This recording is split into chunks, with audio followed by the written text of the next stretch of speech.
सुधांशु जी, हाँ। जो बाबा साहब चुनकर भी आए संविधान सभा में, हमारे जयकर साहब को इस्तीफा दिलाया बॉम्बे की कॉन्स्टिट्यूएंट असेंबली से, क्योंकि वो बंगाल की कॉन्स्टिट्यूएंट असेंबली से जीत कर आए थे, जो पाकिस्तान का हिस्सा हो गई। तो उनकी संविधान सभा में आने से लेकर कानून मंत्री बनाने तक कांग्रेस पार्टी का, और वो लिख रहे, वो प्रशंसा कर रहे हैं कि संविधान नहीं आ सकता अगर कांग्रेस पार्टी का डिसिप्लिन और कांग्रेस पार्टी का अध्ययन संविधान के प्रत्येक अनुच्छेद पर नहीं होता। ये उनके कथन है जो उन्होंने सदन में कहा। और भारतीय जनता आज उनकी चिंताएं आप हूबहू उस भाषण को पढ़ लीजिए, आपको लगेगा इसे कहते हैं भैया जी भावनाओं में के ज्यादा ही बोल जाते हैं, पता नहीं जाके पास्ट में क्या क्या बोलने लगते हैं। ये हो रहा है क्योंकि अंबेडकर के मसले पर चर्चा ना हो। बेसिक सवाल इसी बात को लेकर, अभी वाजपेयी जी ने बड़ी अच्छी बात कही, लेकिन वाजपेयी जी ने एक सवाल का जवाब नहीं दिया कि जो अमित शाह ने जो संसद के अंदर बोला था वो आपको आपत्तिजनक लगता है या आपत्तिजनक नहीं लगता है। अगर आप इसका जवाब दे देते तो बात यहीं पे खत्म हो जाती। हकीकत क्या है? हकीकत इस बात को लेकर यह है कि जब जब भारतीय जनता पार्टी संविधान और बाबा साहब अंबेडकर के मसले पर चर्चा करेगी तब तब भारतीय जनता पार्टी फंसेगी, क्योंकि बार बार अतीत उनको अपनी तरफ खींचेगा कि किस तरीके से जो संविधान बन रहा था, संविधान जब बना, अडॉप्ट किया गया, तो किस तरीके से आरएसएस ने उस संविधान को एक्सेप्ट नहीं किया, यहां तक कहा कि भारत की आत्मा नहीं है। मनुस्मृति की बात की, और तो और बाबा साहब अंबेडकर को लेके जब हिंदू कोड बिल आया तो बाबा साहब अंबेडकर के पुतले किसने जलाए सबको मालूम है। आरएसएस के लोग उसमें थे या नहीं थे? उनकी शव यात्रा, मॉक शव यात्रा किसने निकाली थी या नहीं थी? तो बहुत सारे ऐसे सवाल हैं जो भारतीय जनता पार्टी को अनकंफर्टेबल करते हैं। और मुझे इस पे मेरा साफ तौर मानना कि जिस टोन में अमित शाह ने बातचीत की थी, वो देश के बड़े नेता हैं, इतिहास में हमेशा उनका नाम दर्ज रहेगा। और अगर वो कह ले कि मुझसे गलती हो गई तो उसमें कोई उनकी हानि नहीं होगी। ठीक है सुधांशु जी, अब इस पर आपको जवाब देना, मैं उनकी प्रतिक्रिया में बाद में लूंगी, दोनों को दिखाइए। देखिए, मैं एक बात कहना चाहूंगा, जो पहली क्रमवार जवाब देता हूं। आशुतोष जी ने जो कहा, यही तो सवाल मैंने किया।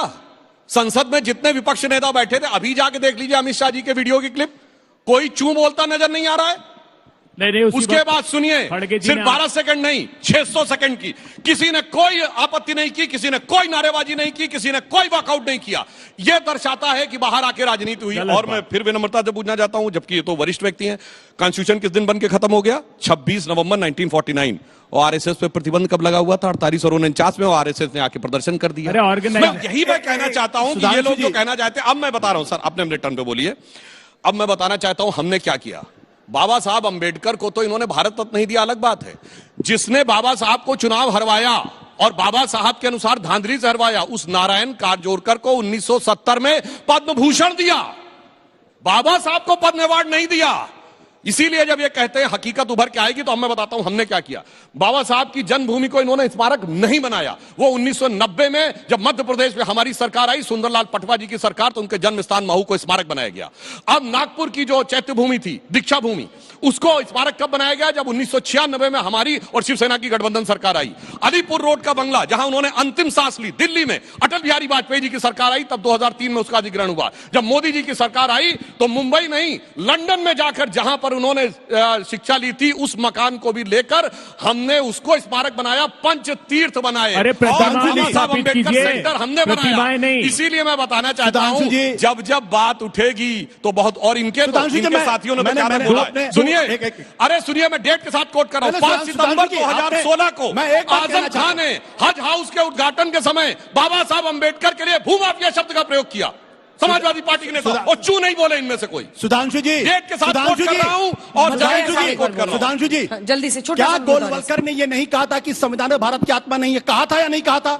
कहा था। मैं आपसे सोर्स कोट करिए, सोर्स कोट करिए। मैं आपको हाँ या ना में, अरे मैं सोर्स कोट करिए, अब सुनिए, अब इतिहास की बात सुनो। सरेआम माफ करिएगा, मैं कभी ऐसे शब्दों का इस्तेमाल नहीं करता हूं, लेकिन सुधांशु जी आप सरेआम गलत बयानी कर रहे हैं। अब मैं कोट कर रहा हूं। गोलवलकर ने स्पष्ट तौर पे कहा। अब सुनिए, अब 1 मिनट मुझे निकालने की जरूरत नहीं है। महात्मा गांधी ने अगर इनकी बात मानो, अब सुनिए पूरी बात, परेशान होने की जरूरत नहीं। माइक के बिना नहीं होगा, माइक के बिना नहीं होगा। मैं जवाब दे रहा हूं भाई, अरे मोबाइल देखने की मुझे जरूरत नहीं है। आप सुनिए, अगर ये कह रहे हैं तो देखिए, 6 अगस्त 1947 को महात्मा गांधी ने कहा कि मैं इस तिरंगे झंडे को सर नहीं झुकाऊंगा। संपूर्ण गांधी वांग में खंड नवासी। बोलो भाई, गांधी सही बोल रहे थे, गलत बोल रहे थे? बोलो। अब एक नहीं। और सुनिए, और अंबेडकर का बताता हूं, सुनिए, अब सुनिए, 16 जनवरी 1952 अरे को व्हाट्सएप एडना माउंटबेटन यूनिवर्सिटी को का ज्ञान लेटर परोसते लिखते हैं हो जवाहरलाल साहब। नेहरू लखनऊ से। और भदौरिया साहब, अब पूरा करने दीजिए। आपने बोल दिया, मुझे बोलने का मौका है। और सुनिए भाई, परेशान ना होइए, परेशान ना होइए। अरे भाई, अरे भाई, मैं तो बगैर उसके कोट कर रहा हूँ। आपने सोर्स की बात मैं ये बता रहा हूं। जल्दी से, क्योंकि मुझे भदौरिया साहब के पास जाना है। एक minute MS Golwalkar bunch of thought साहित्य सिंधु बेंगलोर 1996 पेज नंबर 238। माफी मांगेंगे आप?